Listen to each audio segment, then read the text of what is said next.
Assalamualaikum, this is Imran and thank you for watching The Storyteller।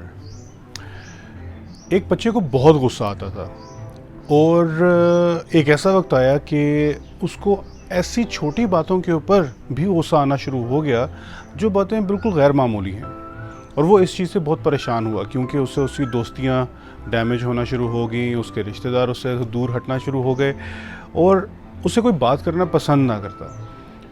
तो उसने अपने बाप से जाके बात की कि बाबा मेरे साथ ये मसला है, मुझे बहुत ज़्यादा गुस्सा आता है। जिसकी बेस के ऊपर उसके बाप ने उसको कहा कि मैं तुम्हें किलो का एक पैकेट देता हूँ, जब भी तुम्हें गुस्सा आए, चाहे दिन में एक दफ़ा आए या दिन में तुम्हें 100 दफ़ा आए, तुम फेंस पे जाके कील को हैमर करके आना, कील को ठोक के आना। उसने कहा बिल्कुल ठीक है।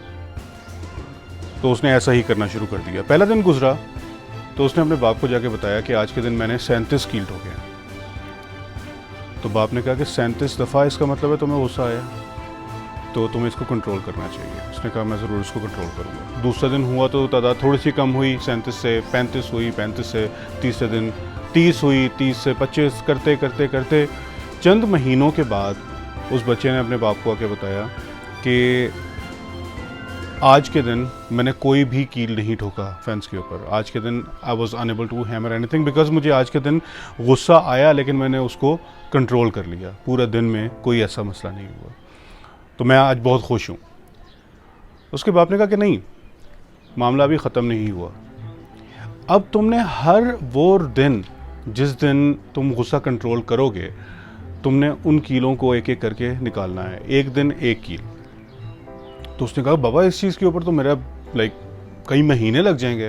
दैट्स ओके, एक एक करके निकालो और फिर जब सारे के सारे कील ख़त्म हो जाएंगे फिर मुझे रिपोर्ट करना। उसने ऐसे ही करना शुरू किया, एक कील, दूसरा कील, तीसरा कील। बीच में ऐसा होता है कि कभी उसको गुस्सा आ जाता तो उस दिन वो कील निकालना स्किप कर देता, लेकिन एक एक करके वो कील निकालता गया। निकालते निकालते निकालते हफ्ता, 2 हफ्ते, महीना, 2 महीने, 6 महीने, ऑलमोस्ट 1 साल के बाद वो बहुत खुश अपने बाप के पास आया और उसने अपने बाप को कहा कि मैंने सारे के सारे कील निकाल दिए। तो मैं बड़ा खुश हूँ कि मैंने तकरीबन 1 साल अपने गुस्से को कंट्रोल किया है और जैसी भी सिचुएशन हुई है उसमें आके मैंने किसी के साथ गुस्सा नहीं किया और लोग अब मेरे साथ बात करना शुरू कर दिए।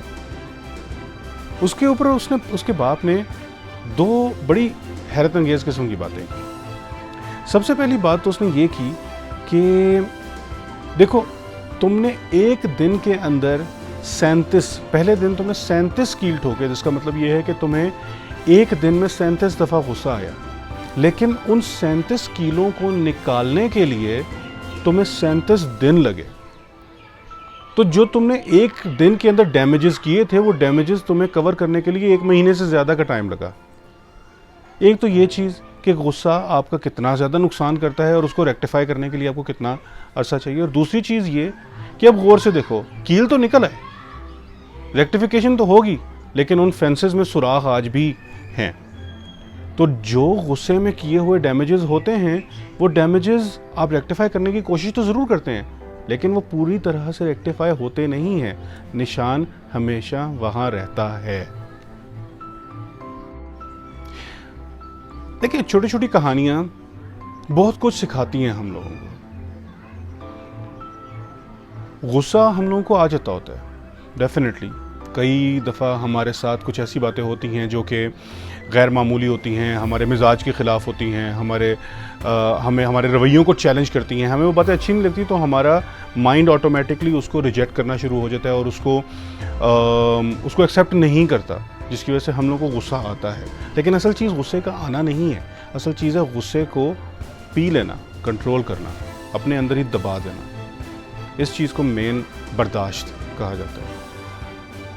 प्रोफेसर डॉक्टर जावेद इकबाल ने अपने एक बयान के अंदर बड़े इत्मीनान से ये बात की और बात मुझे बड़ी अच्छी लगी कि ना, हम लोग बड़े इत्मीनान से कहते हैं कि जी मुझसे गलत बात बर्दाश्त नहीं होती।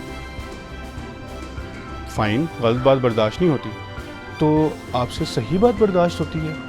सही बात को बर्दाश्त करने की तो ज़रूरत ही नहीं पड़ती। आप क्या बताना चाहते हैं? आपका क्या कैरेक्टर है कि आप गलत बात को ही बर्दाश्त करने की ताकत नहीं रखते? भाई असल में तो गलत बात को ही बर्दाश्त करना है, सही बात तो सही है, उसको तो बर्दाश्त करने की ज़रूरत ही नहीं है। तो हम अपने आसपास अपने प्यारों को, अपने दोस्तों को, अपने रिश्तेदारों को एक छोटे से गुस्से की वजह से क्या कुछ कह देते हैं, उससे कितने ज़्यादा डैमेजेस हो जाते हैं। And the scars which we leave behind are never ending. ज़ख़म चाहे बच्चे को 1 साल की उम्र पे लगे, आप नोट करें कि वो ज़ख़म सारी ज़िंदगी उसके साथ रहता है, उस निशान को आप कवर नहीं कर सकते, निशान रहता ही रहता है। तो अपने गुस्से को कंट्रोल करें, अपने आसपास के लोगों को फजूल किस्म की डिस्कशंस के अंदर ना ही इंगेज करें और ना ही उसके ऊपर डैमेजेस पैदा करें।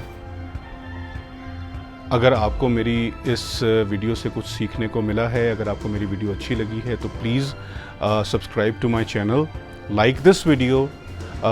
अगर आप के पास कोई राय है मेरे इस मैसेज के बारे में तो please do comment and share with your friends and family members and people all around you as much as possible.